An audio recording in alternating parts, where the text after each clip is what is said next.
En la serie Life on Our Planet, tenemos una escena en la cual retroceden 4.000 millones de años para mostrarnos en el océano la probable presencia de la primera forma viviente llamada Luca. Pero ¿de qué se trata esta forma de vida? ¿Cómo pudo originarse y qué evidencias hay? Lo verás en este video.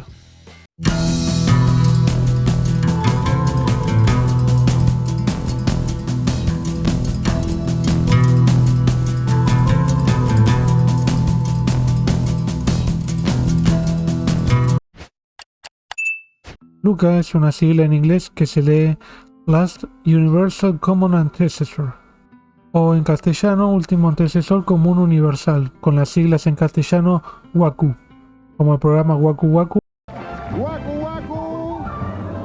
Esta forma de vida es en realidad teórica, no hay evidencia física, sino que se infiere basado en que toda forma de vida tuvo un ancestro común y podría explicarse por la actividad volcánica del Ático, en la cual debió haberse originado hace unos 3.770 millones de años. Esto quiere decir que al ser el ancestro común es una forma de vida que puede ser muy simple dentro de procariota, como cree la mayoría, pero podría ser también un eucariota, lo cual sería una forma de vida algo más compleja con ADN en lugar de ARN, o que las estructuras básicas de las eucariotas son más primitivas que las de las procariotas. Para algunos especialistas, decir si fue un tipo de célula o el otro es lo mismo que decir si fue primero el huevo o la gallina. Primero fue el huevo, ya sabemos, ¿no? Acá en el canal lo sabemos eso. Algo que requiere evidencia y toda la que hay sale de los experimentos de laboratorio o de formas de vida asociadas a fuentes termales, o sea, asociadas a la actividad volcánica intensa debajo de la superficie de la Tierra, o sea, magmática. Pero para mí ni frío ni calor. ¡Cuac! La hipótesis se basa en los principios evolutivos de Darwin, el cual establece que todos los seres vivos tienen un ancestro común que puede ser rastreado a la base de un árbol de relaciones de parentesco.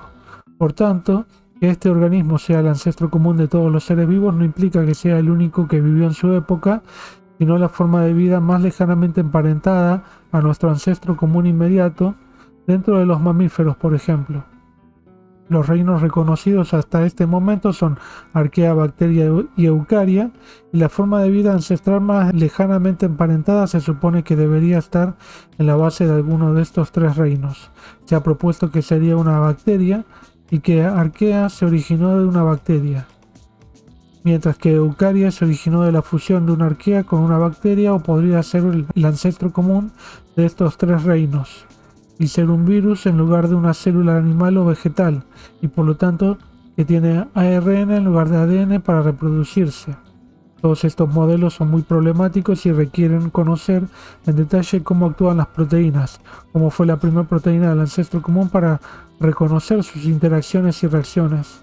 Las hipótesis sobre las relaciones de Luca han demostrado ser finalmente muy sesgadas y correspondientes a la teoría pregenómica, o sea, previa al reconocimiento del genoma, y por desgracia no ha cambiado mucho la visión de los especialistas desde esa época, con respecto a las fuentes hidrotermales donde pudo haberse generado la primera forma de vida, porque en ese tipo de ambientes la unión de iones al citoplasma ocurre con mayor facilidad. Aunque hay hipótesis alternativas igualmente difíciles o imposibles de probar, aunque se probó de forma experimental que en un mineral llamado montmorillonita se puede ayudar a formar ARN de forma simple, con algunos nucleótidos, unos 25. Por esto es probable que el primer probionte tenga origen en fuentes hidrotermales o con minerales, asociados a minerales. No hace falta probar la existencia de vida, así que digamos que no está en riesgo la hipótesis de que la vida existe y que hay una relación de parentesco con esta, con la original, sino cómo se produjeron estos fenómenos en un primer caso. Luego de Luca, hace casi 4.000 millones de años, la serie va directamente hacia los 2.400 millones de años, donde nos hablan de plancton, como este oxigenó al mundo. Esto sucedió de verdad, pero tendremos que ir incluso más atrás, hace unos 3.500 millones de años.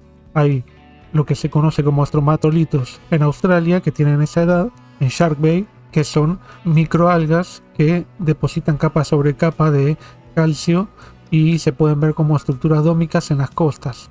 En el Cámbrico, hace 500 millones de años, estaban dispersos por todo el mundo en ambiente marino profundo, en el lecho del mar, y con la infaunalización de los animales, o sea, cuando empezaron a construir cuevas, como las cuevas no son compatibles con los tapetes algales, estos se fueron reduciendo su distribución y su abundancia solamente a zonas costeras. Entonces, al mismo tiempo o cercanamente a las algas cianófitas que constituyen los estromatolitos, aparecieron también el plancton, varios organismos planctónicos microscópicos que también producen fotosíntesis. Y estos, entre las algas cianófitas y los organismos planctónicos, fueron los que oxigenaron al mundo. Y bueno, su origen es muy discutible y cómo se distribuían, pero bueno, se sabe que los primeros organismos de este tipo se han encontrado de 3.500 a 3.400 millones de años. Millón de años más, millón de años menos. Ahí están. Y oxigenaron al mundo y pasó este mundo de verde o de un color, bueno, sin oxígeno, anóxico, a un mundo con oxígeno.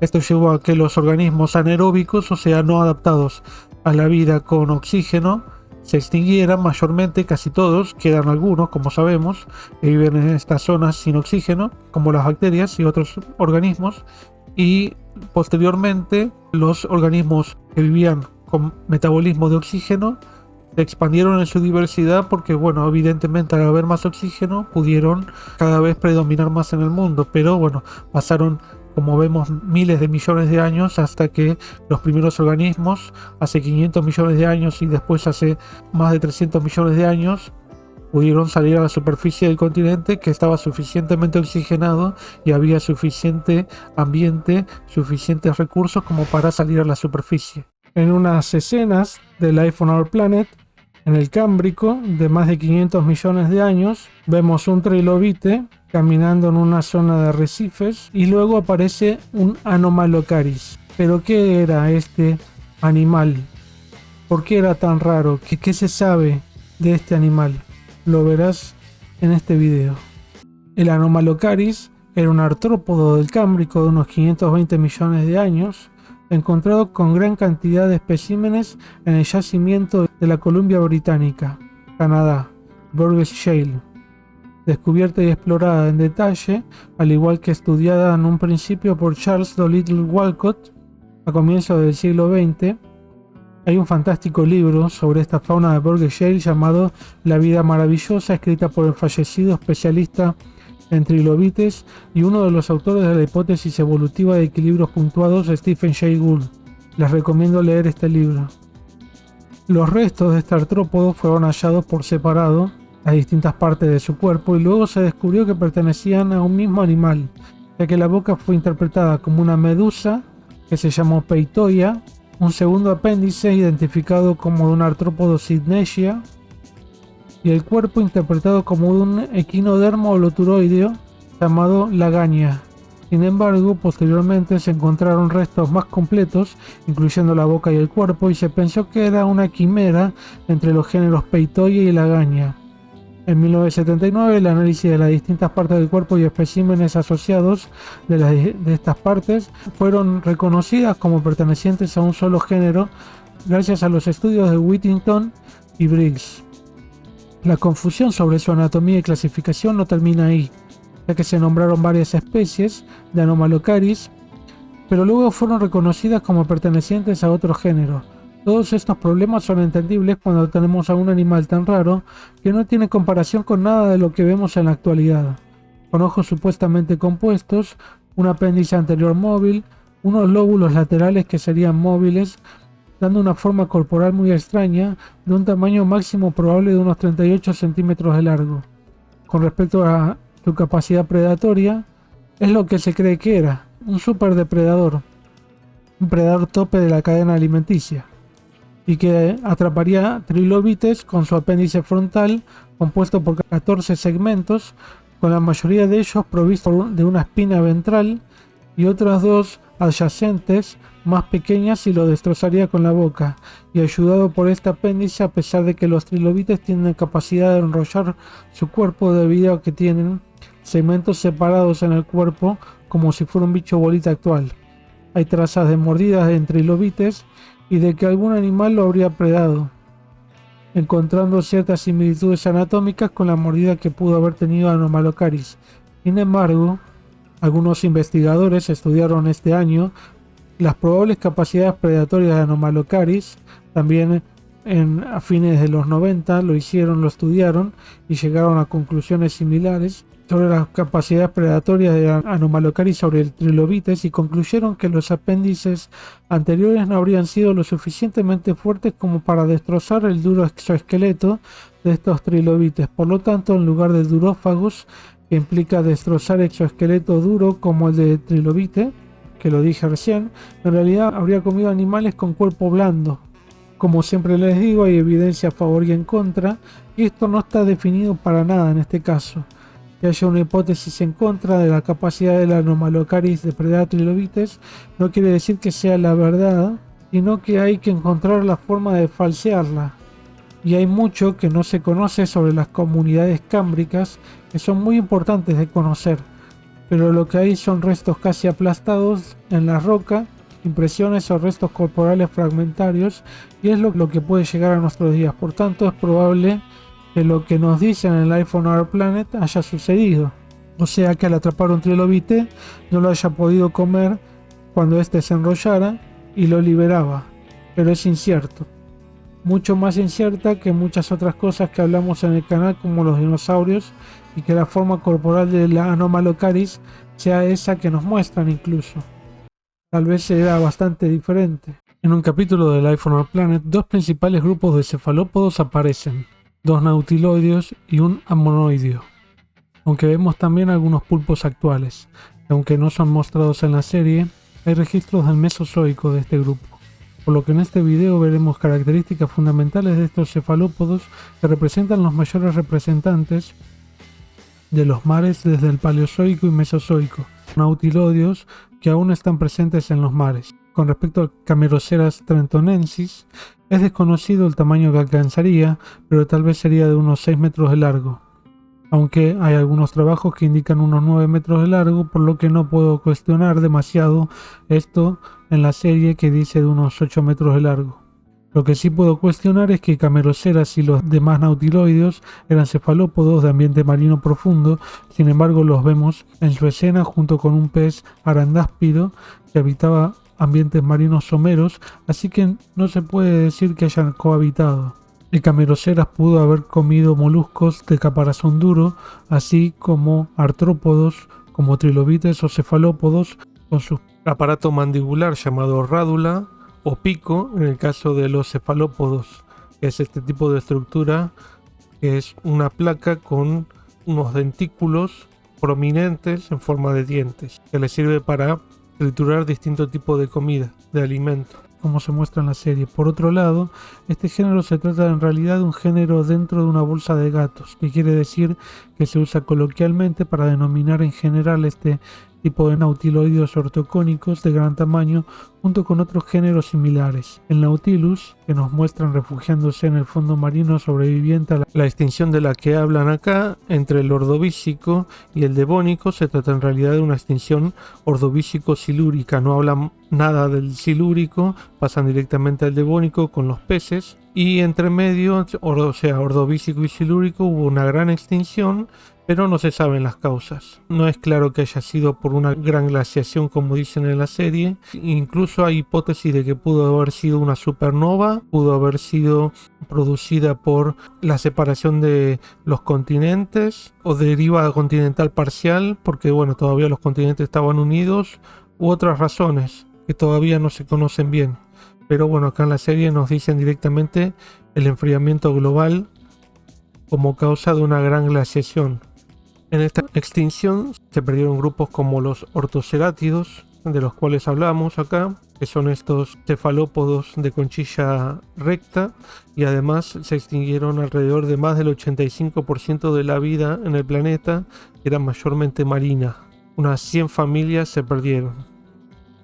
Y como los otros dos grupos de cefalópodos fósiles mencionados vivían en la columna de agua como organismos pelágicos.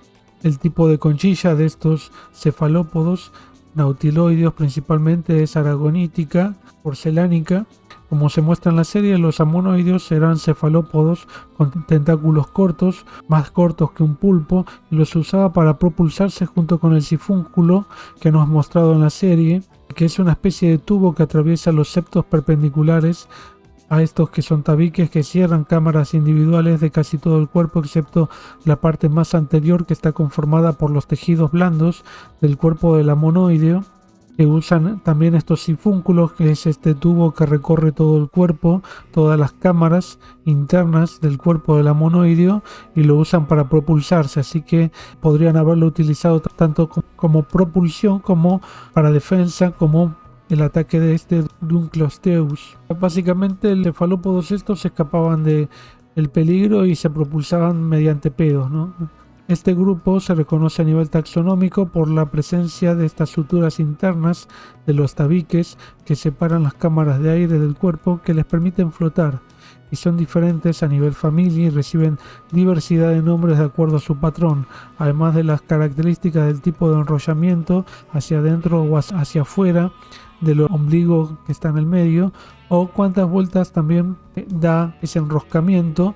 Pueden ayudar a la clasificación, que son muchas especies muy conocidas e importantes que vivieron desde el Devónico al Cretácico tardío, cuando se produjo la extinción de los dinosaurios, y en realidad los periodos del Mesozoico son definidos en su base principalmente también desde el Devónico, también, o sea, parte del Paleozoico, también ayudan a definir los amonoideos, así como nautiloideos, y base y techo pueden ayudar a definir. Las estructuras antes mencionadas están también presentes, y las demás características como la presencia de tabiques y el sifúnculo, y también de este escudo que tienen por fuera, que se le ve perfectamente al Cameroceras, están presentes tanto en amonoideos como nautiloideos mencionados, y a diferencia de los amonoideos y nautiloideos, los Cameroceras, junto con los demás ortocónicos, tienen la conchilla recta en lugar de enrollada, difiriendo de los otros dos grupos antes mencionados. También podemos decir que posteriormente hablan de los pulpos, que en realidad surgieron en el Cretácico, en el Mesozoico, finales del Mesozoico. Hay algún registro un poco anterior, pero están muy mal preservados porque básicamente están formados por tejido blando, aunque tienen también lo que se le llama una pluma interna, que es como un tejido interno endurecido que tiene mejor registro. La conchilla interna de los Octocoralia, de la subclase Colioidea, es rígida, es aragonítica, se llama fragmocono, y en su parte anterior tiene el rostro, también una pared dorsal hacia adelante, que es el prostraco, que es también fosilizable. Y estos octocoralios, bueno, hay una gran diversidad. Hay registros de Jurásico de sepia en Cuba y en Europa, en sepia y espirula, con un fragmocono endogástrico, que son mayormente depredadores. Estos animales son muy inteligentes, o sea, no les dejes cerca el celular porque te gastan el crédito. Son muy inteligentes porque tienen muchas terminales neuronales. No son inteligentes en teoría al nivel de los primates, de los humanos, pero bueno, incluso también salieron en una serie diciendo que si, bueno, en un futuro qué especies podrían habitar el planeta con ciertas características, y salió como que los cefalópodos podrían haber evolucionado a formas tremendamente inteligentes con una gran complejidad, incluso similar a las de los primates, como el humano. O sea, sería medio como un planeta de los simios, pero con cefalópodos. En el apartado de la serie documental Life on Our Planet del Ordovícico, nos introducen al extraño pez Arandaspis, mientras que en el Devónico tenemos al pez del acorazado Dunkleosteus. Así que en este video exploraremos un poco de las características básicas de cada uno, sus grupos y extinción. El Arandaspis Hyronotolepis era un pez agnato sin mandíbulas del Ordovícico inferior, unos 480 a 470 millones de años, cuando los peces empezaron a diversificar por el mundo, seguramente por la gran abundancia de alimentos, de nutrientes, de oxígeno que existía en los mares, y pertenecía a la familia Arandaspidae. Su cuerpo estaba cubierto por placas, el escudo cefalotorácico poseía ornamentaciones de forma mayormente rómbica, con ligera variación de forma entre la superficie dorsal y la ventral, llegando a la boca, que se encuentra permanentemente abierta y pudo o no haber tenido algún tipo de placa dentaria y labio, y que estaba anteriormente a la cola. pudiendo tragar alimento con facilidad. Lo que me hace dudar en esta escena es que pudiera tragar trozos grandes como los que se ven, ya que deberían poder ser digeridos en un sistema muy simple, digestivo, que no podía triturar la comida. Así que creo que lo que tragaba sería de tamaño mucho menor, y por la posición hacia debajo de la apertura de la mandíbula sugeriría que se alimentaba en el lecho marino, probablemente por succión. O sea, muy diferente a lo que vemos en esta parte de la serie, pero probablemente no rechazaría alimento provisto por predadores que destrozaran otros animales. Aunque al mismo tiempo resulta difícil que buscara esta comida arriba del arrecife y no en la base de este o por debajo. La cola, por su parte, era una prolongación de la notocorda, y un tipo de piel se unía a esta prolongación y otra extensión que le daba forma de vela, tanto arriba como abajo, formando una cola que parecía tripartita o trifurcada dependiendo del género o la especie de estos peces. Sus restos provienen de Australia, son moldes del escudo dérmico de su cuerpo casi completo o completo, pero un solo espécimen en ambiente de aguas someras. O sea, parece diferente a lo que estamos también viendo del ambiente en la serie, que parecen aguas más profundas. Hubo varios géneros y especies de este grupo de heterostracos. Durante el Ordovícico en Sudamérica existió otro género de estos peces llamado Sacabambaspis, del que hay solo un espécimen completo que habitó en Argentina y Bolivia. Estos grupos de agnatos fueron sucedidos por las actuales lampreas o mixodontes, que se alimentan filtrando partículas de alimento por las numerosas branquias que poseen, y la boca está rodeada de placas denticulares en la extraña lamprea. Por lo tanto, algunas de las características de estos peces arandáspidos, agnatos, podrían estar compartidos con los actuales, como por ejemplo la forma de alimentarse. Los placodermos, el otro grupo que se ve de peces en la serie, pertenece al Dunkleosteus, prosperaron durante todo el Devónico, o sea, continuaron la biodiversidad que había empezado en el Ordovícico. El Dunkleosteus está representado por varias especies como Dunkleosteus terrelli o Dunkleosteus durelensis. Vivió en el Devónico hace 380 a 360 millones de años. Era también un pez muy armado o placodermo y sin dientes, ya que el aparato mandibular de este tipo de pez era parte de la armadura del cráneo, dividida en 4 sectores que articulaban entre sí, con la cual podría haber ejercido una gran fuerza de mordida de entre 5.300 y 4.400 newtons, útil tal vez para romper los duros caparazones de probablemente amonoideos, como los vemos en la serie, o también moluscos diversos, y fueron los primeros en utilizar un sistema de rápida apertura mandibular y un cerrado poderoso, además de ser un pez que es el ancestro común de los peces mandibulados actuales. El tamaño que habría llegado a esta especie es de unos 6 metros de largo, no 9 como nos dicen en la serie, y a lo largo de su ontogenia habría incrementado su capacidad de alimentarse de presa de caparazón duro, y tal vez los jóvenes preferirían otro tipo de animal más blando hasta que pudiera tener la fuerza suficiente. Hay numerosos géneros y especies de este grupo de peces placodermos artrodiros en el Devónico y de diversas partes del mundo, indicando que fueron exitosos durante esta época, pero también los hay en el Silúrico y podrían haber llegado hasta el Carbonífero. El hecho de poseer placas dérmicas hasta la región pectoral permitió que este grupo de peces tuviera un buen registro fósil. Sin embargo, mucho de lo que está posteriormente a esta región del cuerpo es desconocido. El fin del Devónico está marcado por una gran glaciación observada en los depósitos de esta edad, con sedimentos que apuntan a este evento. Extinguió por lo menos a gran parte de los peces y gran parte de la diversidad marina del Devónico. En el capítulo del Carbonífero, hace unos 300 millones de años, se nos introduce un pez pulmonado llamado Strepsodus y un anfibio llamado Antracosaurus. ¿Pero qué relación tenía este pez con los tetrápodos? ¿Cómo podía respirar en agua y en tierra, y con qué grupos actuales se relaciona? Por el lado del anfibio, ¿cómo evolucionaron sus extremidades y cómo cambiaron respecto a los peces arcopterigios? Lo verás en este video. Este pez de aleta lobulada tenía los precursores de las extremidades de los vertebrados terrestres, además de un sistema respiratorio que combinaba branquias y pulmones, y un sistema circulatorio desarrollado para permitir estas respiraciones de forma alternada, dependiendo de si estaba nadando o en tierra. Lo primero que quiero aclarar acá es que estos peces arcopterigios pulmonados estaban muy derivados, y no es que el anfibio les ganó la batalla, sino que estos peces adquirieron la capacidad de respirar en tierra debido a las sequías para buscar otro charco o río cuando estos se secaron. Por lo tanto, esta escena del Strepsodus, así como de otros peces pulmonados, pareciera no tener mucho sentido, aunque nos mostraron que en el pantano donde Strepsodus nadaba estaba rodeado de depredadores, por lo que tal vez quisieran evitarlos y por eso salió a la superficie. De todas formas, al tener mayor habilidad en el agua y casi ninguna en tierra, no creo que haya preferido andar en tierra a pesar de haber depredadores en el agua, porque en el agua al menos tiene forma de huir, pero no se puede pedir que todos hicieran lo lógico, así que no interpreto más esto de lo que ya dije. Diría que no salía del agua si había agua.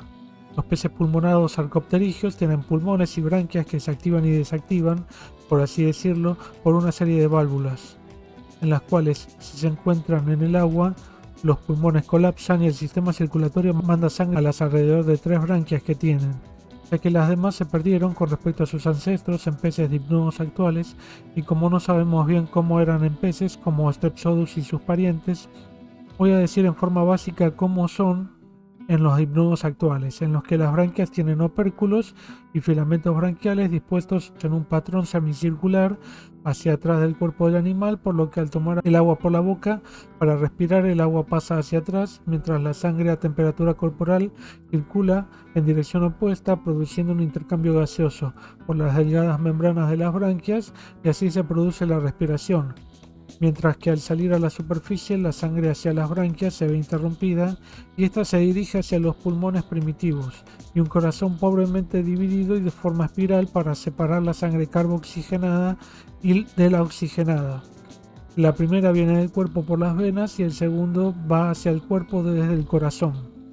A pesar de que la separación entre ambos tipos de sangre no es tan eficiente como en mamíferos aves, pero evidentemente era suficiente para el nivel de actividad que tenían en tierra. Lo que no entiendo de esta escena es por qué respira como Darth Vader. La fuerza está en este pez. Por fuera de las branquias, estos peces tienen opérculos dérmicos por fuera que están posicionados de arriba hacia abajo, al igual que los huesos cleitrales que tienen en la cintura pectoral. Este hueso dérmico, que también está en la bóveda craneana de peces así como mamíferos, es mucho más compacto que el hueso endocondral. Pasa por un estadio cartilaginoso de juvenil y de adulto está casi completamente osificado. Es cuando nos agarra a nosotros pérdida de cartílago en las extremidades, en las articulaciones. Esto evolucionó posteriormente en los tetrápodos, perdiéndose los huesos dérmicos casi por completo y quedaron muchos aún en peces. El otro rasgo fundamental de este grupo de peces es la presencia de huesos individualizados en las aletas pectorales, que pueden ser seguidas en su evolución y encontrar su correspondencia en tetrápodos. Esta transición de aleta a miembros de tetrápodos se llama de aleta pterigia a miembro quiridio. Los huesos, tanto carpales como metacarpales, como las falanges, componen el autopodio, y estos son los elementos que se llaman homólogos a los de los tetrápodos. Quiere decir que evolucionaron en un sentido común hacia las extremidades que vemos en los tetrápodos actuales. Esto se ve más claramente en sarcopterigios más derivados como en Tiktaalik, entre otros. Restos de distintas partes del cuerpo de Strepsodus, así como de sus parientes, son comunes en el Carbonífero, pero también hay restos del Devónico de Europa y América del Norte, aunque recientemente existe registro en Gondwana de este clado. En esta escena también lo quieren hacer a este pez rizodóntido como un pobre e indefenso animal, pero eran grandes predadores que podían llegar a los 6-7 metros, así que Antracosaurus, no te tenemos miedo.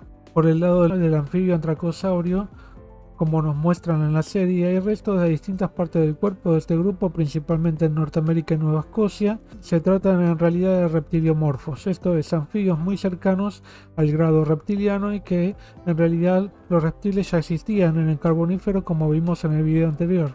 Un avance con respecto a sus ancestros sarcopterigios de este grupo es la presencia de extremidades mucho más definidas, pero aún con un torpe andar en tierra y una cola útil en la natación, por lo que se podría interpretar por su anatomía. Los huesos craneales también redujeron el número y espacio cubierto de hueso dérmico con respecto a los peces y desarrollaron pulmones muchísimo más eficientes. además de una piel más resistente a las condiciones ambientales. El hecho de que existiera Pangea en ese tiempo no implica que no hubieran pantanos o ambientes acuáticos, sino que habían en abundancia y la mayor parte del mundo estaba en el Ecuador, así que aún más. Por otro lado, no era necesaria la deriva continental para que hubiera diversidad de formas, sino que habría habido cierto grado de grupos endémicos o grupos únicos en distintas partes del mundo, pero como en la actualidad los animales se distribuyen principalmente por dispersión, van hasta donde pueden como pueden. Tal vez por la especialización de estos animales a las condiciones ambientales, tal vez por la escasa capacidad motriz de los mismos, no es conclusiva la información sobre este posible endemismo de algunos casos. Parte de esta motricidad para algunos de estos anfibios reptiliomorfos sirvió para sentir las vibraciones en el suelo y llegaban al cráneo como si fuera un oído interno primitivo. Por otro lado, las vértebras comenzaron desde el Devónico su división en pleurocentro e hipocentro, que evolucionaron en los distintos grupos en los distintos componentes vertebrales como el centro vertebral, el arco neural y las articulaciones de los mamíferos, aves y reptiles o saurópsidos, así como un cráneo aún indiferenciado de la cintura pectoral con nula movilidad lateral como la adquirirían sus descendientes anfibios, en los que se incorpora una vértebra cervical y la presencia de una gran musculatura temporal para la masticación en estos antracosaurios predadores. Para concluir, algunos de estos anfibios, los antracosaurios, volvieron al agua posteriormente, lo cual indica que en la evolución no hay caminos unidireccionales, sino que puede haber un ida y vuelta, como en la vida, que tu pareja te deja y sigue volviendo. El paso hacia los reptiles, entre otras modificaciones, llevó a una mayor especialización de los miembros, de los sentidos, reducción de los huesos dérmicos en el cráneo, mientras que en la línea mamaliana y aviana los músculos de la cadera y de las vértebras que permitían la expansión y retracción de los pulmones para respirar con cada paso se desconectaron para actuar como estructuras especializadas e independientes del andar para esta actividad metabólica, llevando un paso más allá la complejidad biológica, ya que como se ve en cocodrilos hay un músculo de los pulmones que va hacia el hígado y la cadera y este tira mientras va caminando, y mientras que en las tortugas los pulmones se unen a músculos con la cadera y con el caparazón dorsal, llevando a la expansión y contracción de los pulmones. Entonces en aves y mamíferos esta dependencia de estos músculos de otras partes del cuerpo se cortó y por lo tanto esto llevó a una mayor complejidad de los pulmones en sí y de todo el sistema respiratorio y circulatorio. En el capítulo del Carbonífero nos muestran un reptiliomorfo, aunque nos dicen en la serie que es un anfibio. Ya lo veremos en más detalle. El tema es que hace unos 310 a 320 millones de años surgió el huevo amniota, el cual ocurre entre tetrápodos. Así que en este video veremos qué es el huevo amniota, que nos habla en la serie, qué características tiene y qué podría estar mal con este modelo. Bueno, el huevo amniota surgió hace entre unos 310 y 320 millones de años, el cual ocurre en tetrápodos, que son las aves, los reptiles y los mamíferos, que incluyen el 75% de las especies de vertebrados actuales en tierra. Como en este canal hablamos según lo último en el conocimiento científico, sabemos que los reptiles no son una agrupación natural y que son saurópsidos, por incluir a las aves. Así que simplemente son tetrápodos, los saurópsidos y los mamíferos. Este huevo surgió como resultado de la evolución de sus ancestros para sobrevivir al ambiente terrestre, que tenía muchas formas de vida sin explotar. Así que hicieron una transición del agua a la tierra, y una de las primeras necesidades de cambiar fue el huevo de tipo anfibio, que se pone en el agua en una masa gelatinosa. Como sabemos, el huevo necesita un medio protector, por esto surgió la yema, el corion, el alantoides, las distintas capas del huevo internamente, dándole nutrición, humedad al huevo, también la capacidad de respirar por a través de poros en el huevo y bueno, dureza o una cáscara blanda, dependiendo de el grupo de tetrápodos que estemos hablando. Esto le da al embrión la capacidad de sobrevivir el tiempo necesario de la incubación. También suelen necesitar una cierta temperatura para cambiar el sexo, o sea, son machos o hembras dependiendo de la temperatura a la que sean incubados. Esto pasa por ejemplo en cocodrilos. En algunos casos Tienen huevos blandos, requiriendo mayor protección por parte de hojas y ramas descompuestas o tierra y en otros. Esto lo podemos ver por ejemplo en tortugas que dejan huevos blandos y después los entierran en arena y luego se van. Y los que tenían huevos duros requerían menos calor o no requerían enterramiento alguno. Esto evolucionó aún más en mamíferos en los que se desarrolló la placenta y toda su irrigación, al igual que el saco vitelino dentro del útero materno, que además también llevó a esta relación con la madre internamente, neurológicamente, que permitió también una mayor capacidad de supervivencia de los vertebrados, los tetrápodos. Pero volviendo a los saurópsidos, esto tiene una reproducción ovípara, cambiando de una estrategia de empollamiento de muchos huevos en el pasado, en anfibios o en ramas primitivas, a una docena de huevos, o algo más dependiendo del grupo del cual hablemos, por camada, lo cual hizo más eficiente el periodo de cría y de supervivencia en ambientes hostiles. Además, a diferencia de los anfibios, los saurópsidos abandonaron su estadio larval, en el cual corren peligro, para desarrollarse enteramente en el huevo, en un nido, con o sin cuidado paternal. Hay un problema también igual con esta hipótesis del origen del huevo amniota, ya que también existe una alternativa desarrollada por Yang y colaboradores, que proponen ellos en el 2023, este año, que en realidad el huevo amniota en realidad surgió no como un huevo en sí, sino que hay un gran desarrollo dentro de la madre. O sea que esto cambiaría un poco el paradigma de que no sería un reptil que dejó un huevo para que empolle libremente, sino que se desarrolló dentro de la madre durante el tiempo necesario para que éste empolle y salga del huevo. Pero de forma, bueno, sería un huevo de cáscara blanda, ¿no? Porque además hablamos de coristoderos. Un coristodero del Cretácico inferior del noreste de China dio la hipótesis, como también los coristoderos son orcosauromorfos basales, se puede inferir que el primer huevo amniota fue en realidad vivíparo, o sea, directamente nacían vivos, lo cual, bueno, cambia un poco el paradigma de cómo pudo haberse dado la evolución de los primeros tetrápodos o del primer huevo amniota en realidad. Esto todavía está en discusión. El primer animal considerado reptil fue el Hylonomus, de unos 312 millones de años, o carbonífero.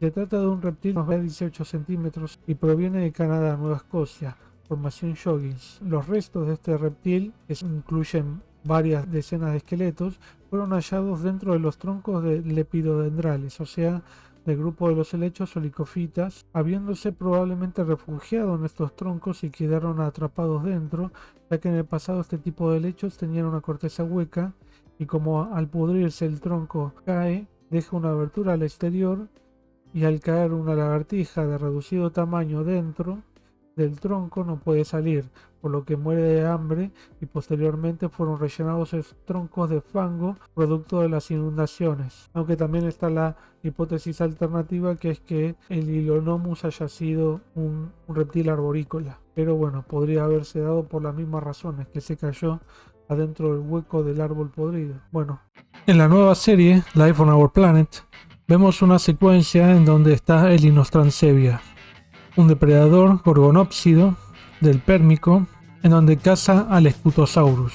En un momento, cuando está narrando Morgan Freeman, dice que el Inostrancevia era un dientes de sable, o sea que tenía los dientes como si fuera un dientes de sable.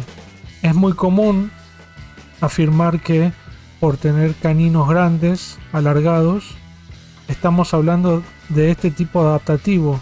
Es un término coloquial, pero denota un tipo adaptativo, así que veremos en este video corto si al Inostrancevia lo podemos encuadrar junto con los demás llamados dientes de sable. El Inostrancevia era un gran predador del Pérmico. Tenía grandes dientes caninos comprimidos lateralmente y alargados, también recurvados. Por otro lado tenemos a los esmilodontes, que también tenían los caninos muy alargados y comprimidos lateralmente, pero mucho más alargados en el Inostrancevia, mucho más comprimidos lateralmente e incluso con un borde filoso. Todo esto lo hace muy distinto a lo que vemos en el Inostrancevia.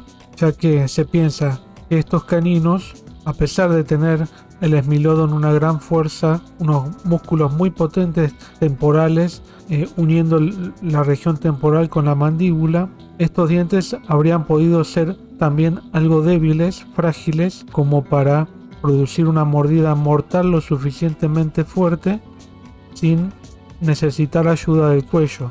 Habría utilizado un poco el cuello para esto. Por otro lado, también la biomecánica sugiere que podía abrir mucho la boca para clavar estos dientes. Y por otro lado también, si tenía estos dientes tan grandes, podría estar relacionado también, según piensan algunos especialistas, con dimorfismo sexual o con incluso con mecanismos de preapareamiento para disputas entre machos. Se han encontrado trazas de mordidas del Smilodon en el cráneo de otros Smilodon, por lo que había una interacción y los dientes evidentemente servían para clavarlos en hueso, incluso llegaban a perforar el hueso. Entonces eran útiles para esta actividad. Ahora, ¿no se podrían romper durante la actividad de caza? Bueno, esto podría haber pasado seguramente. Ahora, por el lado de la Inostrancevia, al tener los caninos más cortos, comprimidos lateralmente, pero también con cierto grado de redondeado, de recurvamiento de la propia sección del diente, indica que no llegaba a ser circular del todo, pero tenía una curvatura. Y además no tenía el filo que tenía el Smilodon, y al ser más cortos, esa compactación lateral se nota menos, porque son cortos.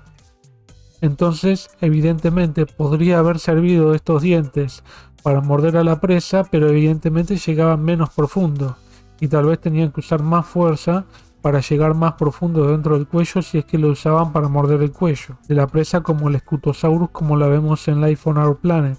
Bueno, esto pudo haber pasado de esta forma o de alguna otra que todavía no conocemos, pero estas son hipótesis. Esta secuencia podría haberse dado durante el Pérmico, en la época en la que existió el Inostrancevia, lo mismo que pudo darse lo que nos muestran del Smilodon cazando Forurrácidos, mutuamente también Forurrácidos cazando Smilodon y Smilodon cazando mamut.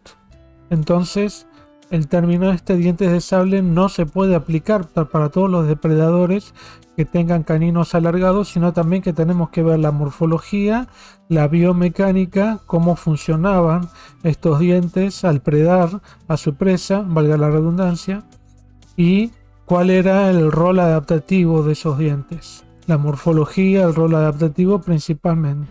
En otro capítulo en Life on Our Planet vemos que nos hablan de la mayor extinción de la historia de la Tierra, que se produjo hace unos 252 millones de años, la cual aniquiló gran parte de la vida sobre la Tierra. Se trata de la extinción del Pérmico Triásico. ¿Pero qué la causó? ¿Cuál es la diversidad que se estima que se perdió? ¿Cómo pudo sobrevivir algo a este evento? ¿Cómo se recuperó la vida posteriormente? Todo esto y algunas ofertas de supermercado las verás en este video. Mentira, perdón. Lo verás en este video. Como cualquier evento de extinción masiva que afectó la fauna y flora del globo, es muy difícil de probar o de llegar a un consenso sobre las causas y las grandes consecuencias que tuvo, al igual que las consecuencias específicas que tuvo una extinción que afectó a todo el globo. Sin embargo, parece estar claro que el volcanismo tuvo un rol fundamental hace 252 millones de años, en el cual el mundo estaba unido en Pangea, y toda la actividad volcánica debe haber afectado el planeta de forma más severa en ciertos lugares más que otros, pero el viento y otros factores hacen que los gases y las cenizas volcánicas afecten a una mayor área de la Tierra, y cuando la actividad está más amplia, aún más. Entre las hipótesis de las causas de la extinción, como la caída de un asteroide y la extensión de distintos tipos de gases como el metano, aunque no es claro que un asteroide haya sido responsable de tal pérdida de diversidad y efectos observados en los estratos a nivel global. Para haber sido un asteroide tendría que haber sido de tamaño semejante al que cayó sobre la Tierra hace 66 millones de años, y no hay evidencias fidedignas de esto. No hay un cráter como el de aquella extinción. Los gases resultantes, así como la obliteración de la atmósfera, Resultado de esta actividad volcánica debió haber generado un ambiente irrespirable, un gran aumento de temperatura que se calcula entre unos 7 a 10 grados mínimo centígrados y entre 35 y 45 grados por lo menos en algunos sitios volcánicos como Siberia en Rusia, según Benton en 2018. Incendios por la vegetación, acumulación de cenizas volcánicas fueron abundantes en todo el globo, lo cual también se encuentra en distintos sitios del Triásico inferior y medio, por ejemplo en Argentina, San Juan y La Rioja, amplios sitios depósitos estratigráficos de ceniza volcánica de distinto tipo. Como resultado, más del 70% de los animales terrestres y más del 80% de la vida marina se extinguieron, aunque este número varía entre un 80 y un 96% según el trabajo que lo analice o según el cálculo y el modelo de la vida total de la Tierra, tanto terrestre como marino, ¿no?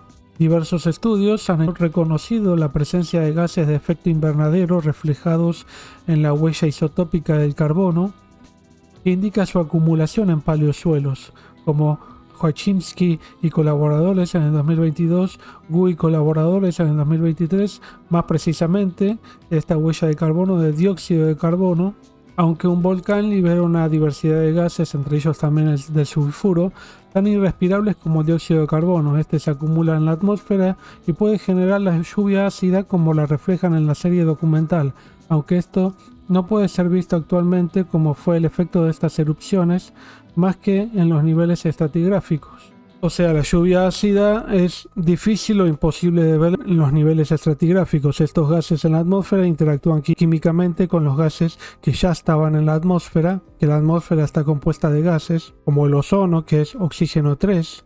Entonces, estos gases liberados a la atmósfera, resultado de la actividad volcánica, interactúan con ese gas de ozono y producen otros compuestos que terminan afectando a los seres que viven de respirar ese aire ahora contaminado con otros tipos de gases. Sin embargo, hay muchas características de estas emisiones como la duración, momento en el que se produjeron, la desgasificación de la atmósfera, que deben ser ajustados al registro de vertebrados y otra fauna globalmente, así como a flora, pero para los seres sobrevivientes, lo que vino posteriormente a este evento de extinción permitió a estos buscar sus chances para evolucionar, o la opportun crisis, como diría Homero. Nadie, menos la vida, sabía que este evento iba a marcar una gran oportunidad para los arcosaurios y los sinápsidos sobrevivientes. Los primeros explotarían en diversidad en el Mesozoico, desde el Triásico superior por lo menos. Otros cálculos en otros trabajos, sinápsidos como los anomodontios, los gorgonópsidos y los pareiasáuridos o los pararreptiles se extinguieron, así como muchos arcosaurios que habían aparecido en el Pérmico medio superior. Los arcosaurios sobrevivientes rápidamente luego de la extinción prosperaron y se transformaron en grandes y pesados predadores con forma cocodriloide en el Triásico inferior, pero en el Triásico medio a superior originaron a los ancestros de los dinosaurios, como los lagosúquidos o los lagerpétidos, que también originaron a los pterosaurios, que están en la base de ave metatarsalia, la base tanto de dinosauria como de pterosauria y de aves. Y parece ser, al menos para distintos grupos de vertebrados como los arcosaurios del Triásico inferior, estos comenzaron a diversificarse a partir del Olenequiano, que esto es casi principios del Triásico inferior, y la mayor parte de los reptiles, tanto terrestres como marinos, según un estudio de Scurry y colaboradores en el 2018 en el que estudiaron la recuperación de las faunas de arcosaurios, el cual correspondería a un momento en el cual se redujo la acumulación de los gases en la atmósfera de tipo nocivo. Posiblemente, no está bien calibrado esto, registrando una gran explosión de diversidad de arcosaurios según su modelo y una ocupación amplia de nichos dejados por los antiguos ocupantes del planeta, mientras que análisis previos de Shani y Benton en 2014, entre otros papers, indicaron que la recuperación fue lenta durante el Triásico inferior y medio, tanto en número como de forma ecológica, a pesar de que los tetrápodos estaban recuperándose globalmente. En en un mundo que estaba sufriendo una casa caliente o calentamiento debido a los gases que aún existían en la atmósfera, mientras que la explosión real de diversidad de la vida se produjo en el ya discutido evento pluvial carniano de hace unos 234 a 231 millones de años, que duró 1.000.000 de años, cuya calibración y intervalo de duración también es muy discutible. ¿Por qué 1.000.000 de años de duración de ese intervalo de lluvia? Bueno, eso está por verse en futuros estudios. Muchos grupos de plantas se extinguieron debido a la extinción pérmica, pero el ritmo y la pérdida de esta diversidad se desconoce exactamente, ya que parece que la extinción de muchos grupos terrestres como las gimnospermas está sesgado por el registro, mientras que en el ambiente acuático se conoce mejor que hubo una gran extinción. Otro dato curioso que nos dan en la serie documental es la diversificación rápida del líquen posteriormente a la extinción con la caída de los gases de efecto invernadero. Esto es algo que se analizó en varios trabajos de registro de los líquenes respecto de plantas terrestres como en Rampino y Esset en 2017, Wang y colaboradores en el 2019, Nowak y colaboradores en el 2019, que habrían sufrido su extinción como la flora de glosopteridales, entre otros, que eran estas gimnospermas o parientes de los pinos actuales. A pesar de no ser conocida con certeza la pérdida de diversidad de plantas, es evidente que esta existió y que hay probable evidencia de incendios forestales amplios. Como dije en la sección correspondiente del Lystrosaurus, este sinápsido fue reemplazado hacia el Triásico superior por los dicinodontes de tipo Canemelleria o Dicinodon, que fueron muy abundantes en esa época, al igual que sus predadores arcosaurios de gran tamaño, pero que mayormente se extinguieron a fines del Triásico debido a la extinción que existió en ese intervalo de tiempo. Como dije en el tema del evento pluvial carniano, así como en muchos otros videos en el canal, y hablando de la docuserie, es claro que hace falta mucho para dilucidar muchos aspectos cuestionables, tanto de lo que está publicado con resultados, como de lo que aún puede no haber sido expresado en publicaciones y puede ser contrastado y falseado para observar si corresponden a patrones de la forma en la cual son descritos o si la secuencia de eventos de la extinción pérmica fue diferente al menos en algunos aspectos. Esto debe ser contrastado a nivel global en distintos estratos y, como siempre digo, no vemos los mismos estratos de la misma edad en todo el mundo y no se pueden correlacionar de esta forma de igual forma en todo el mundo al no corresponder exactamente al mismo intervalo de tiempo. En estas escenas del Triásico vemos al Lystrosaurus en grandes manadas, gregario, pero con prácticamente ninguna otra especie o género más que el Erythrosuchus, que es un carnívoro. Pero ¿qué era el Lystrosaurus y por qué no hay otros animales conviviendo con él? Lo veremos ahora. Y compararemos las escenas de los dicinodontes o manadas de placerias y caminando con dinosaurios con lo que vimos de Life on Our Planet sobre el Lystrosaurus y su predador, con los predadores de las manadas de placerias Postosuchus. El Lystrosaurus es un terápsido anomodontio cercanamente relacionado con los mamíferos. Sí, con los mamíferos, aunque resulte difícil de creer. Tenía un cráneo muy redondeado, como se puede ver, con una especie de pico frontal que era muy tosco, muy duro, muy fuerte, y luego unos caninos también seguramente muy toscos, fuertes. Tenía un reducido tamaño de alrededor de 2,5 metros de largo máximo, algún espécimen máximo. Está representado por alrededor de 4 a 6 especies y es una de las pocas especies que sobrevivió a la gran extinción del Pérmico Triásico, que dio por finalizado la era Paleozoica y dio comienzo al Mesozoico, en el Triásico, hace unos 250-252 millones de años. Y resulta que este terápsido anomodóntido, hay propuestas de cómo sobrevivió, por qué sobrevivió, pero hasta ahora ninguna explica en gran medida cómo lo hizo.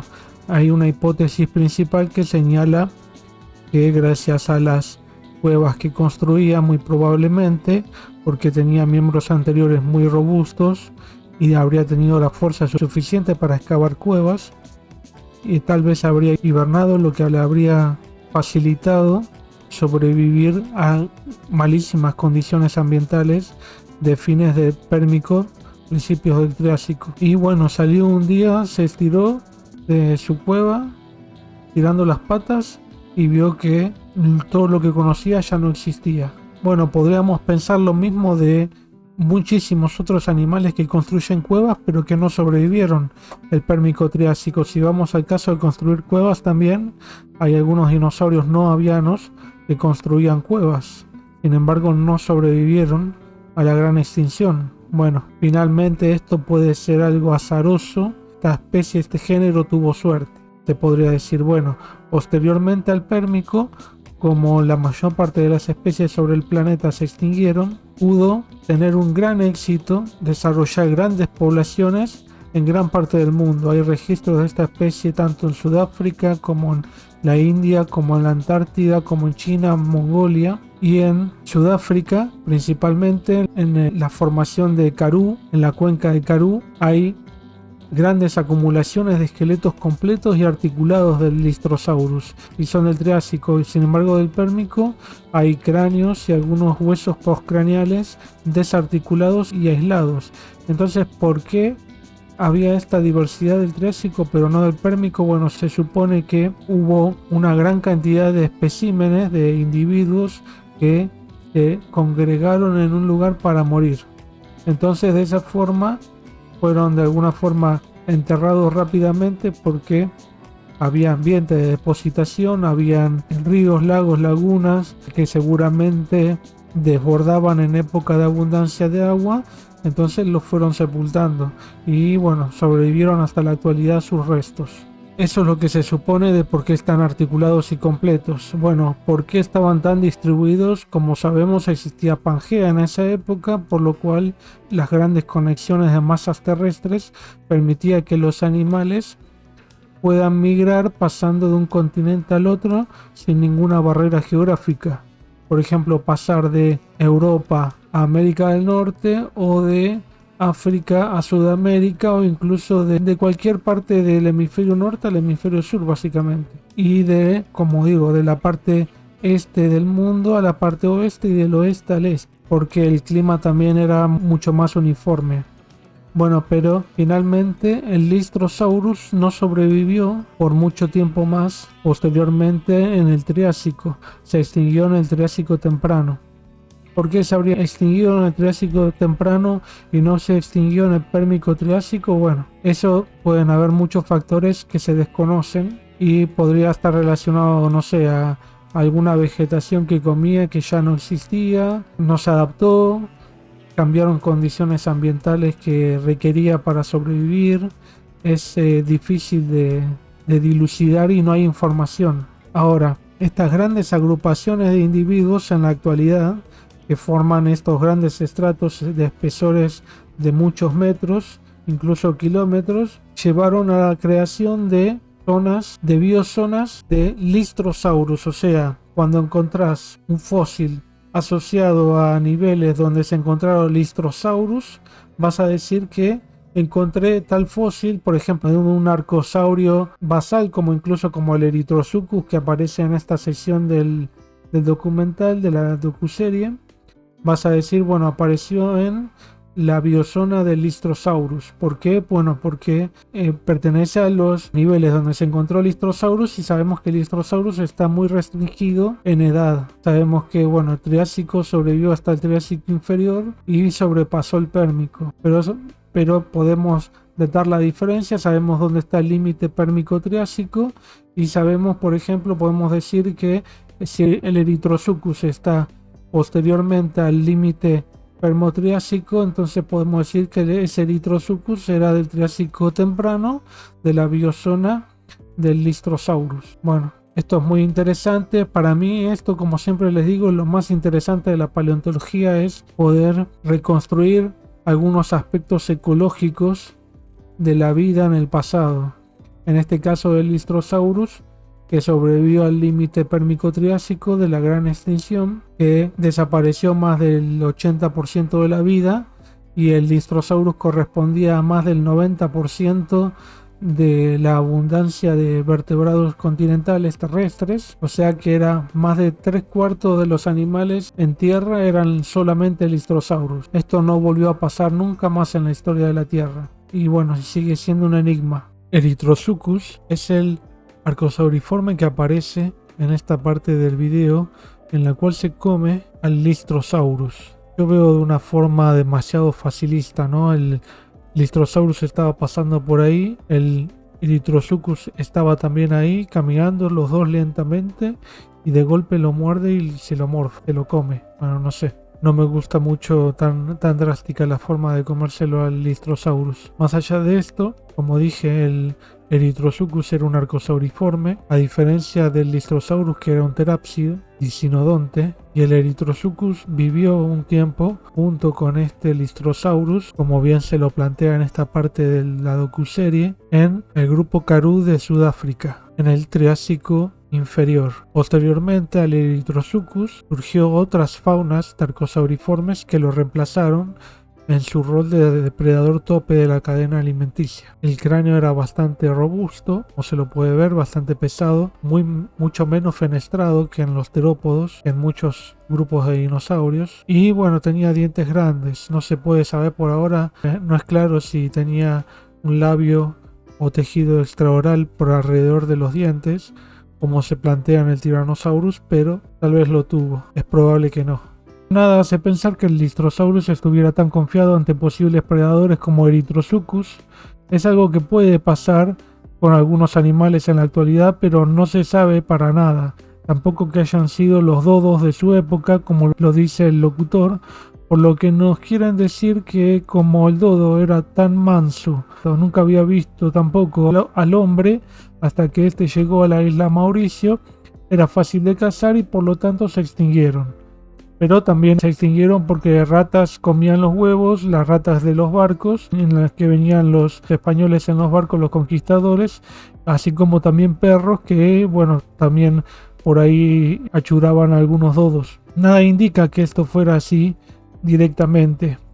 Y bueno, como vemos en Caminando con Dinosaurios, vemos esto con el Postosuchus, que se come a disinodontes de distintas placerias, y bueno, esto podemos ver un reemplazo faunístico claro de predadores a presa, en el que, bueno, en lugar de ser un arcosauriforme con un terápsido, luego lo veremos entre distintos grupos de arcosaurios entre sí, entre arcosaurios y mamíferos, entre mamíferos y arcosaurios, un ida y vuelta que varió mucho, es obvio, ¿no? Y hablando de cosas osadas y atrevidas de Caminando con Dinosaurios, en comparación con lo que vimos en Life on Our Planet, también vemos un Postosuchus orinando luego de discutir básicamente una pelea vecinal con otro Postosuchus, orinando, y vemos el chorro saliendo de la cloaca. O sea, el grado de osadía de esa serie fue máxima, porque nunca más vamos a volver a ver en una serie que yo sepa, por lo menos no recuerdo,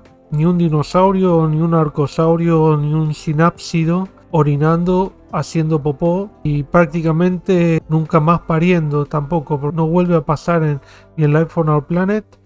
Parece que no es parte de la vida esto, ¿no? Orinar, hacer las necesidades fisiológicas, prácticamente aparearse tampoco, ni siquiera parir. Pero bueno, por lo menos nos muestran escenas de predación, ¿no? Es lo máximo que tenemos en la serie. Bueno, en el capítulo del Triásico, de entre 230 a 210 millones de años, nos empiezan a hablar del Plateosaurus.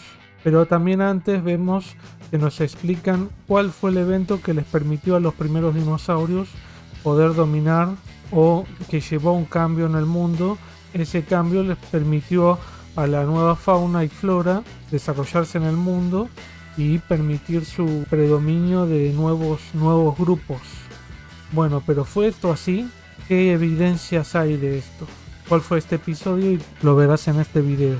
Bueno, primero lo que nos hablan sobre el evento de erupciones volcánicas, y también nos hablan de episodios de lluvia durante 1 millón de años. Bueno, acá evidentemente nos están hablando de hace unos 231 millones de años, parte del Carniano. El Carniano incluye parte del Triásico, que es de 237 a 227 millones de años, que fue el periodo en el cual comenzó la gran dominancia de los dinosaurios, ya desde esa época. Entonces hubo en ese intervalo de tiempo eventos climáticos, eventos geológicos que llevaron a remoldear el mundo, por lo que muchos científicos creen, especializados en el Triásico, que les llevó a los dinosaurios a dominar un recambio ecológico muy grande, con respecto a lo que veíamos anteriormente de un clima muy desértico, ecosistemas desérticos, poca diversidad.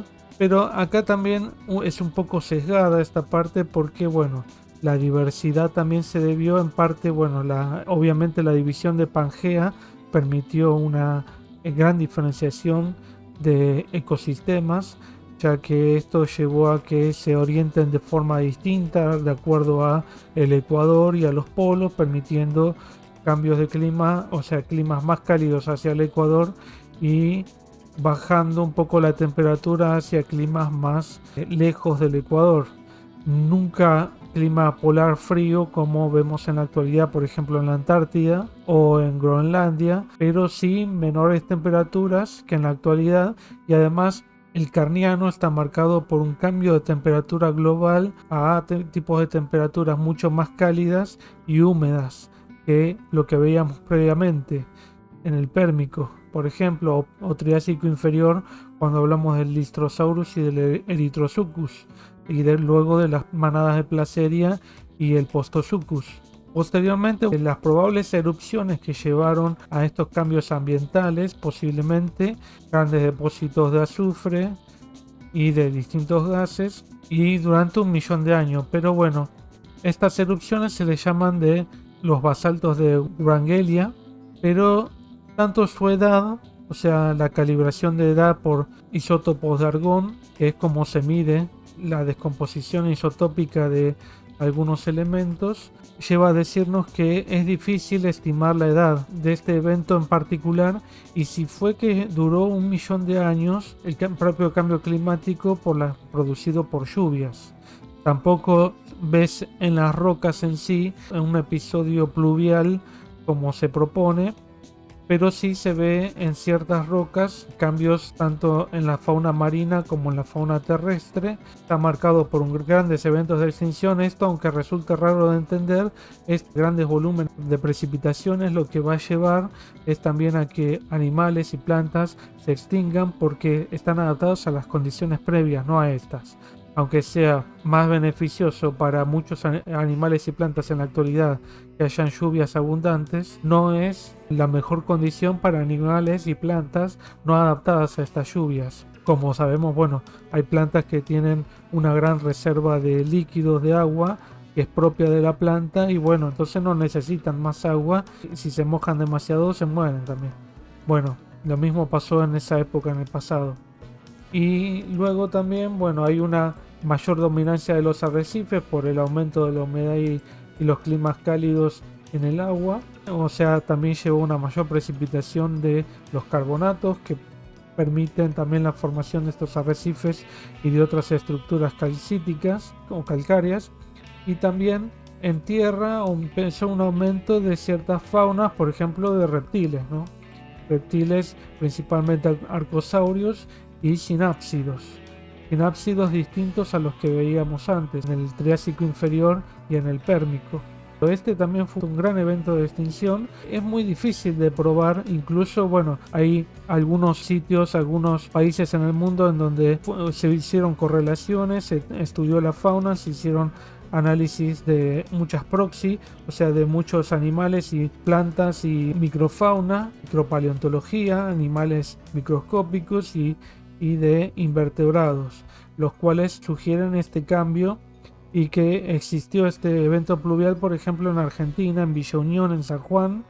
Hay evidencia de que existió un evento pluvial carniano y que se trata de probar esto también con huellas de dinosaurios en esta época, que indiquen también la relación con cauces fluviales como ríos, lagos, lagunas, como vemos acá en esta parte de la docuserie de Life on Our Planet, que nos hablan de la gran expansión de lagos, lagunas, de todos cauces fluviales, con deltas muy intrincados, todos relacionados también a este evento pluvial. Pero hay un gran problema en el cual muchísimas veces no es posible probar que las huellas que se encuentren sean de dinosaurios, sino que indican muchas veces que se tratan en realidad de arcosaurimorfos o incluso un poco más lejanos a estos grupos, porque bueno, no hay en sí rasgos que te indiquen directamente que es un dinosaurio en el Triásico. O sea, el límite entre dinosaurio y arcosauriforme basal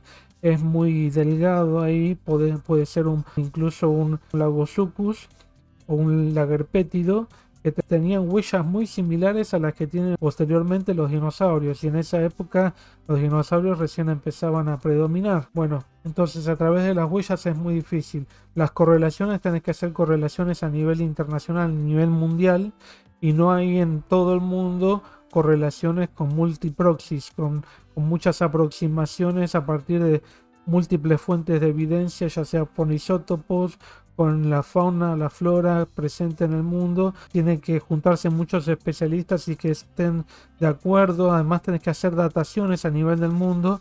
Hay muchas rocas que no están bien datadas, que es imposible de datar. Luego también tenés el problema de que estás datando, por ejemplo, zircones que están en la actividad volcánica, pero tenés que también tener en cuenta si esos zircones fueron transportados o no. Si fueron transportados, no te está indicando la edad de los sedimentos en donde estés trabajando, te están indicando la edad de cuando se produjeron esos zircones y ese evento volcánico en sí, que puede estar asociado a rocas más recientes si fue transportado. Entonces, ahí todo el tiempo esto se puede cuestionar. Es una hipótesis en constante construcción y que requiere ser probada todo el tiempo y que requiere múltiples fuentes de evidencia.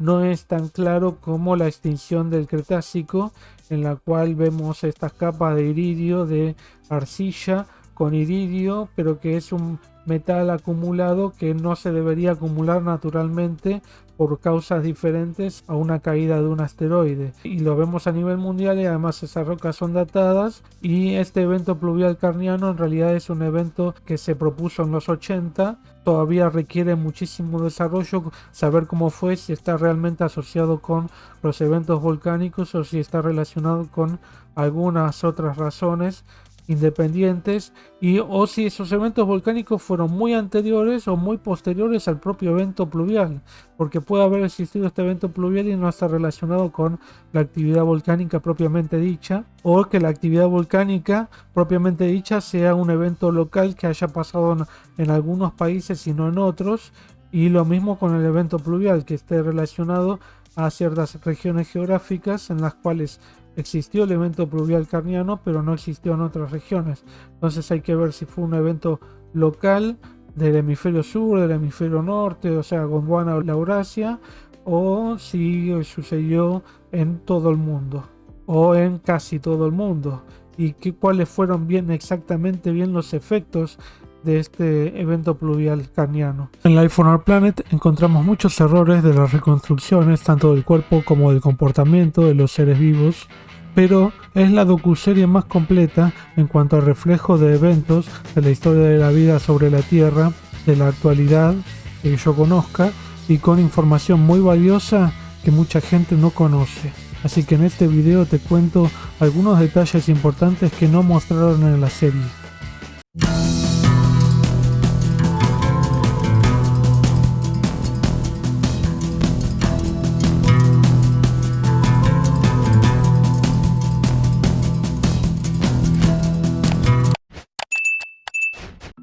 Antes del Cámbrico, que es el primer periodo de la era paleozoica, existió el eón importante para las primeras formas de vida llamado Precámbrico, que se extiende desde los primeros indicios de vida hace unos 4.570 millones de años y terminó hace unos 542 millones de años, cuando empezó el Cámbrico.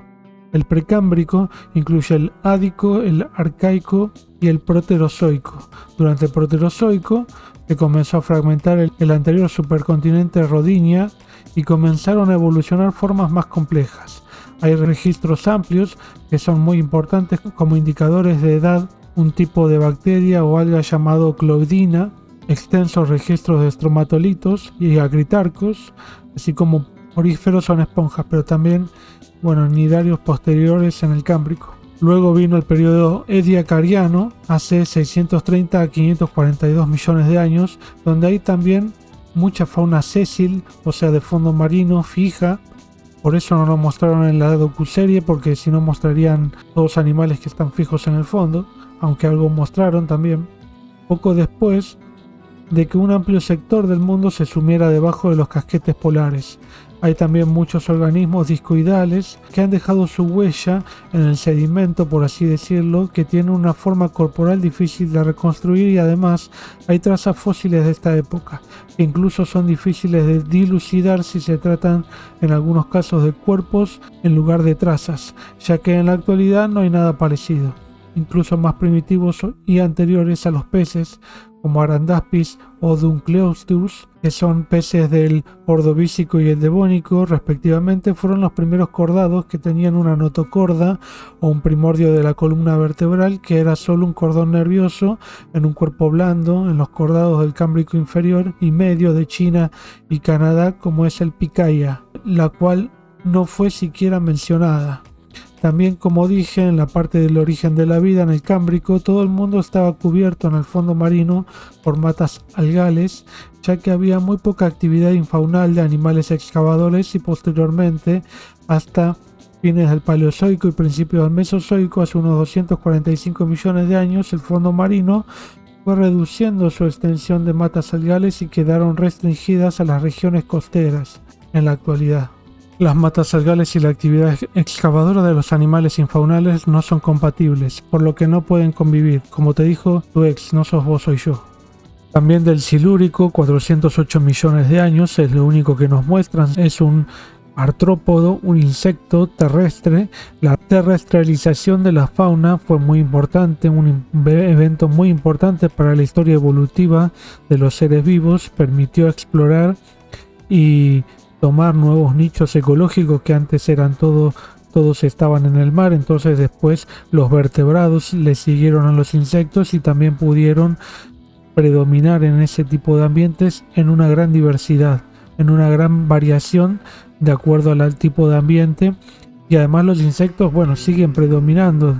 Antes, durante y después de las extinciones también perduraron, como lo vimos durante esta docuserie. En la extinción del Pérmico, la extinción del Cretácico, perduraron. Pero bueno, de este insecto que nos muestran, en realidad no hay restos de la región cefálica, así que tal vez no está muy justificado esto que hablen que era ciego. Más allá de esto, bueno, no hay evidencia del cortejo, así que tampoco se puede hablar mucho. Tal vez se parezca un poco a lo que hacen en la actualidad los 100 pies, los 1000 pies, lo que se muestra en la escena esta. Y además también es muy bueno esto que nos muestran de los líquenes, predominando siempre que hay extinciones o que fueron los primeros seres en predominar en la Tierra. Sin embargo, también se olvidaron de los hongos, que algo ya mencionaron de los hongos, algo parecido, también los líquenes, pero también las briofitas. Las briofitas son los musgos que también predominan en los ecosistemas así pantanosos, que producen un ecosistema de gran extensión, de gran diversidad, de otra diversidad de seres vivos, de insectos, de otros animales que viven en ese tipo de ambientes y son importantísimos, como incluso el recurso económico también, ¿no? Pero esto no lo mencionaron en la serie. Las briofitas son también muy antiguos. En el apartado del Triásico inferior hablan del Lystrosaurus y que era el último sobreviviente, casi, como en Soy Leyenda. Vendría a ser Will Smith del Triásico. Aunque hay un predador, el Erythrosuchus, y también habían otros animales, pero muy poco abundantes en comparación con el Lystrosaurus, componiendo más del 80% de la diversidad de esa época. Posteriormente a esta escena no nos muestran el gran recambio faunístico posterior, con manadas de variados dicinodontes, origen de los dinosaurios y muchos otros arcosaurios, además de una gran diversificación de la flora, principalmente de helechos y otras plantas que se extinguieron en el Triásico, en el Jurásico o posteriormente. Algo que me faltó mencionar en la parte del Lystrosaurus con el Erythrosuchus es la postura de los miembros, que es lateralmente al cuerpo, como en reptiles más primitivos. Según lo refleja la serie, parece una tortuga inclusive, pero en realidad estos reptiles arcosauriformes se cree que tenían una postura más vertical de los miembros, más parecido a los dinosaurios, pero no llegando a su nivel de especialización en su postura. Otro detalle es que los mamíferos se originaron alrededor del Pérmico, son anteriores a los dinosaurios, a más de 250 millones de años, posiblemente a partir de un grupo de cinodontes. que no son ni siquiera mencionados tampoco en toda la serie. En el evento pluvial carniano tenemos un evento extenso de humedad o lluvias por 1 millón de años calculado aproximado, pero vemos en la foto satelital de este planeta son sistemas que se asemejan a huracanes. Esto no es lo que se supone de esta época, no se cree que hayan estado involucrados huracanes necesariamente, por lo menos.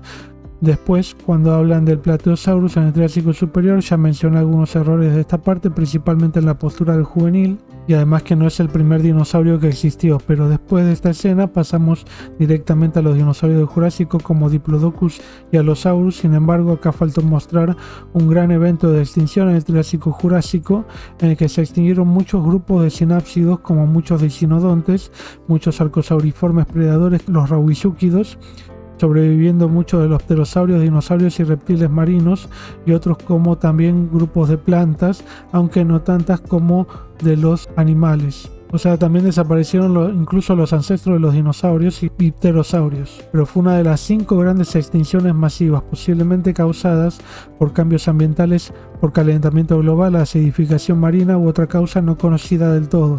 Se propuso que pudo ser un asteroide, pero no hay clara información acerca de esto que haya sido suficientemente potente.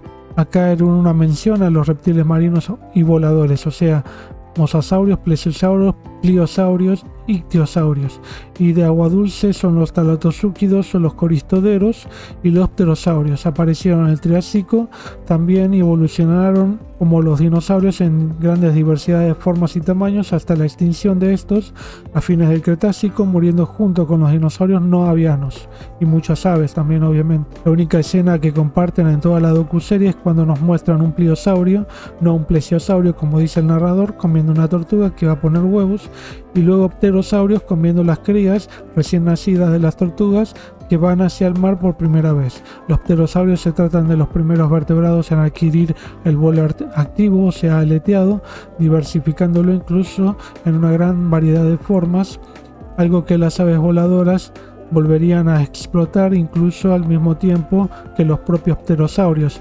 Por esto tampoco nos mostraron otras aves mesozoicas, otras que el probable dinosaurio no aviano Anchiornis. Bueno, acá en el apartado del Jurásico nos muestran la separación de los continentes con actividad magmática directamente relacionada a esta separación de los continentes. Esto no es así, sabemos en la actualidad que los continentes están continuamente separándose y uniéndose en distintas partes todo el tiempo. Esto pasó siempre en la historia de la vida en la Tierra. En algunos momentos pudo haber estado intensificado por que coordinaron distintos eventos eruptivos, por tal vez la mayor concentración de magma que debía liberarse a la superficie terrestre, pero esto no está vinculado directamente a la separación de los continentes, o sea que esta imagen en sí es visualmente atractiva, pero no corresponde con la realidad, con lo que vemos, sino esto lo deberíamos estar viendo ahora, porque ahora también hay partes de la corteza terrestre que se están separando y otras que se están uniendo. Esto no lo vemos así. En el apartado del Jurásico también nos empiezan diciendo que la evolución se intensificó, lo cual es incorrecto, porque la evolución, aunque es continua en su progreso, a veces de asaltos con cambios drásticos, a veces más lentos, esta progresa más cuando los ambientes son distintos y los animales deben adaptarse a distintas condiciones ambientales. Como dijimos, el ambiente del Mesozoico fue bastante estable, aunque cambió de a poco por la separación de los continentes y enfriamiento hacia los polos, a medida que los continentes migraban hacia zonas polares, pero sin casquetes polares aún. Entonces, además de poder surgir nuevas adaptaciones en los animales y plantas, estas eran cada vez más diversas, sin contar el hecho de que no es que sobrevive el más fuerte, sino que básicamente todos los animales y plantas que surgen están adaptados a las condiciones presentes en un momento, y cuando estas condiciones cambian pueden adaptarse o morir, o también puede que no tengan suficiente defensa contra predadores, pero básicamente todos los animales están especializados por igual. No sobrevive el más fuerte, sino que es el que tenga la mayor capacidad de adaptarse a los cambios en las condiciones, y los dinosaurios no avianos no se extinguieron por no estar adaptados como vimos bien, sino que se extinguieron por la caída de un asteroide. Si nosotros nos cae un asteroide ahora, nos morimos mirando el teléfono celular. En el apartado del Jurásico también hablan de la presencia de plantas con flores, pero en realidad surgieron alrededor del Cretácico inferior, unos 115 millones de años, a pesar de que en China se publicaron trabajos registrando plantas con flores o angiospermas en el Jurásico. La edad de estos depósitos no es clara, así que se sigue diciendo que son del Cretácico inferior. A diferencia de lo que puede pensarse, las plantas con flores y los insectos polinizadores son los que mantienen el mundo tal cual es en su diversidad actual. Todo lo que vemos en la actualidad depende de las plantas con flores, sus frutos y los organismos que las dispersan o polinizadores. Otra cosa importante que faltó decir es que nos muestran el Anchiornis de 155 millones de años, que no es un ave, sino un terópodo no aviano, aunque parecen quererlo hacer un ave. Estas se originaron en el Jurásico, pero con Archaeopteryx, unos 145 millones de años de Alemania, en el Lagerstätten de Solnhofen, preservados en caliza, resultado de la sedimentación del lagos, no con Anchiornis y sus parientes más cercanos, ya sea dentro de Trodontide, Anchiornitide o Anchiornitine. No eran aves, según la mayoría de los trabajos, pero un trabajo del 2020 de Pei y colaboradores los encontraron en un análisis como el grupo más antiguo de aves, o sea, dentro de aves, y Archaeopteryx como el que le sigue. Esto no concuerda con la mayoría de los análisis, como dije, por lo que requiere muchísimo más estudio y es muy difícil definir a los grupos más basales de las aves.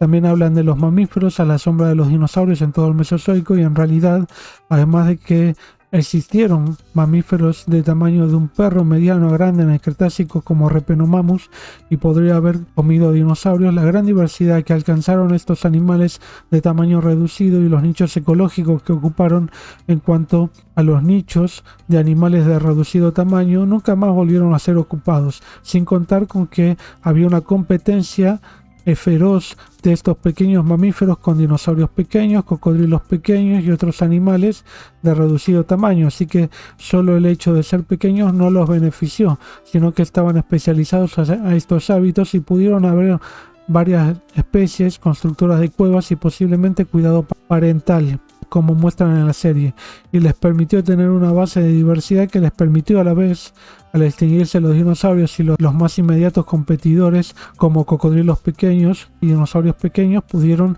diversificarse a todo tipo de hábito terrestre, aunque nunca cubriendo todos los nichos como en el Mesozoico.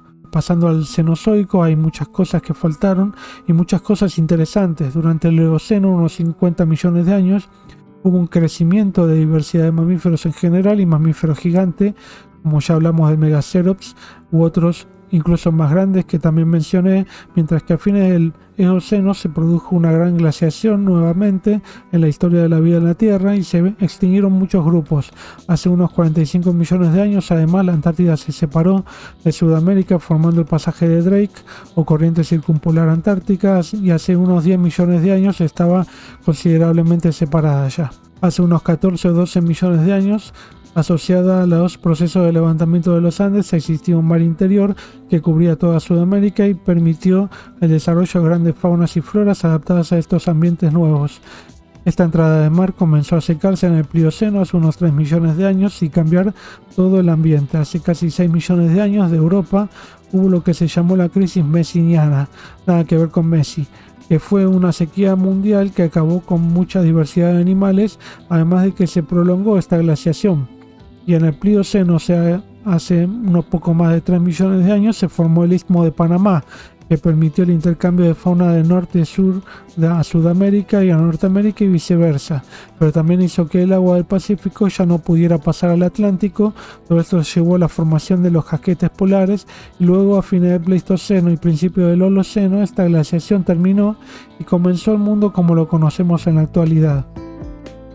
Por todo lo hablado en los videos publicados, diría que la serie está linda, tiene buenas representaciones, al igual que varias malas, bastantes errores, tal vez más que Prehistoric Planet en dinosaurios, aunque también hay muchas representaciones que hicieron que no fueron vistas en otros documentales como Anomalocaris o Cameroceras.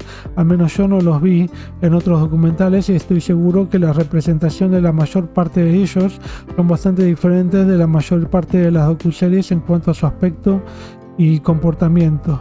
Hay muchos seres de los cuales ni siquiera hablamos, que son importantísimos, pero hablamos de todos los periodos y algunos seres importantes. Esto creo que dejan claro que toda la diversidad perdida desde el inicio de la vida en la Tierra está lejos de ser el 1%, es más bien el 0,0001 o por ahí un poco más. Hay que ver cuántos ceros antes del 1 habría que incluir para reflejar claramente todos estos seres extinguidos. Me faltó hablar también de el calentamiento global y la acción del hombre. Esto es cierto.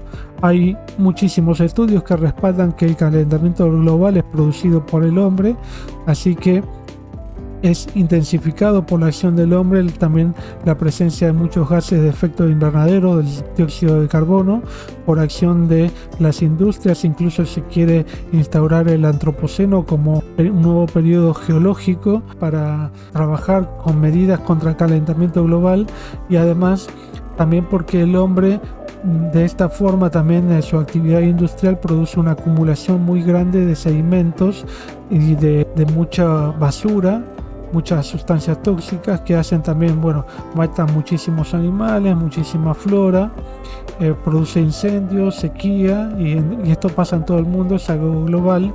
Ya vimos lo que pasa con fenómenos globales, hay que tener cuidado en el análisis, ver si tiene un efecto global, cuál es la capacidad de absorber de la atmósfera, hasta dónde es un efecto que pueda decir natural. O sea que esto ya pasó numerosas veces en la historia de la vida. Yo estudio algunos niveles que tienen del Holoceno de unos 6.000 años, donde hubieron transgresiones marinas, pero algunos de los patrones que condujeron a esa transgresión marina cada vez son más frecuentes y están más incentivados. O sea, hay mayor temperatura. También este año sufrimos un gran aumento de temperatura mundial que no se había registrado nunca en muchísimos años, pero bueno, eso es otra cosa que cambió. La capacidad nuestra de registrar nuevos fenómenos atmosféricos, de temperatura, de gases, y todo esto también cambió. Entonces hay que tratar de pensar también de acumular toda esta información, lo cual no es nada simple. Y además, bueno, como vimos también en la serie, también muestran al hombre cazando manadas de bisontes en Norteamérica. El hombre también pasó por el estrecho de Bering durante las glaciaciones y llegó a América del Norte y América del Sur de esa forma, desde Europa y Asia, y de esa forma, buscando sus recursos, pudo llegar a América del Sur. Y como siempre, el hombre, teniendo una gran inteligencia, una gran capacidad de manipular su ambiente, logró también sobrevivir, pero también destruyendo mucha cantidad de fauna. Incluso también se lo cree al hombre responsable de la extinción de la megafauna, al menos de muchísimos géneros y especies, ya que durante las deglaciaciones que sufrieron desde el Eoceno hasta el Pleistoceno, que terminó la era glaciar, se produjeron extinciones en todo momento, porque hay momentos de mayor producción de hielo glaciar por momentos desde el Eoceno hasta el Pleistoceno. Entonces eso produjo, cuando se producen las deglaciaciones, una extinción o reducción de diversidad de distintos mamíferos adaptados a esas condiciones. Entonces vuelven a surgir cuando vuelve a haber condiciones favorables para ese tipo de especies. Pero nosotros sobrevivimos la última glaciación, seguramente podremos sobrevivir otra más si tenemos cuidado, ¿no? También hay que cuidar un poco al mundo en el que vivimos. Y también faltó mencionar el origen también de los primates en la serie, que fue muy importante, ¿no? Porque ya que hablamos de la importancia del hombre, del humano, de la modificación que hace sobre su ambiente, hablamos también de que los homínidos como familia se iniciaron en África. Son los inicios. Ahí hubo un rift, una zona de rift que separó dos regiones de África, en una con una mayor sequía y en otra con mayor abundancia de árboles, algunos primates que existían en esa época que estaban adaptados a los árboles, que necesitaban cierta densidad de árboles, redujeron su diversidad o se extinguieron, y otras especies, que había muchas especies más, pudieron prosperar gracias a que hubo mayor campo abierto. Entonces sin cola, como nosotros, primates sin cola, no monos, y pudieron prosperar porque se amplió más el nicho ecológico de espacios abiertos con árboles, pero éramos presa fácil de muchos depredadores, como hay evidencia también de félidos comiendo, por ejemplo, a australopitecinos. Después también hubo, mucho más reciente, el Homo sapiens, que nuestra especie, compitiendo con el Homo neandertal, ha originado en Europa, y esto fue hace unos 200.000, 300.000 años. No tenemos más tiempo como especie que ese. En teoría hubo un intercambio genético, o sea, hembras y machos de ambas especies nos apareamos con ellos, y en algún momento el neandertal se extinguió, pero hubo muchas otras especies, incluso del género Homo, que es al que pertenecemos nosotros, y que eran muy inteligentes también y posiblemente muy cercanos en su capacidad de entendimiento del mundo, que no sobrevivieron la glaciación y nosotros sí, así que fuimos afortunados. No es que necesariamente fuimos superiores, sino que fuimos afortunados. Queremos pensar que fuimos superiores a ellos, y cada vez cambia más también la imagen del Homo neandertal, pensándolo cada vez como un ser más inteligente de lo que se pensaba, aunque era también un Homo muy robusto, muy musculoso, muy fuerte, para un ambiente también bastante distinto al actual, ¿no? Pero bueno, sabemos también que el humano tiene muchas formas también dentro de la propia especie adaptada, una adaptación al clima. No es una especie distinta, sino que tenemos adaptaciones a climas fríos y a climas muy cálidos, muy severos, muy negativos, cambios de clima, y podemos adaptarnos a extremos térmicos, a extremos de condiciones de sequía y de condiciones de frío y de humedad. Y bueno, eso produce una gran variación también en la forma corporal, en la forma de interactuar con el ambiente, con el tema también de la producción agrícola y todo lo demás. Si quieren que le ponga una calificación a la serie, la separaría en lo que yo creo visualmente y en cuanto al entretenimiento, que podría ser un 8 o 9, pero si dijera desde el punto de vista científico de la información y las reconstrucciones, sería tal vez un 7 por las buenas representaciones y mostrar comportamientos, algunos de acuerdo a lo que se sabe, otros no, y porque es entretenida. Tal vez bajaría a 6 si pensamos que la serie tiene pocos minutos de fauna extinguida, ya que tiene mucha fauna actual, lo cual baja el tiempo en pantalla, bueno, por los errores y todo lo demás, y por tanto la necesidad de recrearlos. ¿Vos qué calificación le pondrías a la serie? Déjamelo en la casilla de comentarios, si estás de acuerdo o no conmigo. Espero que te haya gustado este video, dale like, suscríbete al canal, por favor, así seguimos creciendo. Y este es el último video de la serie Life on Our Planet. Luego haré una compilación de todos los videos que hice hasta ahora. Chau, chau.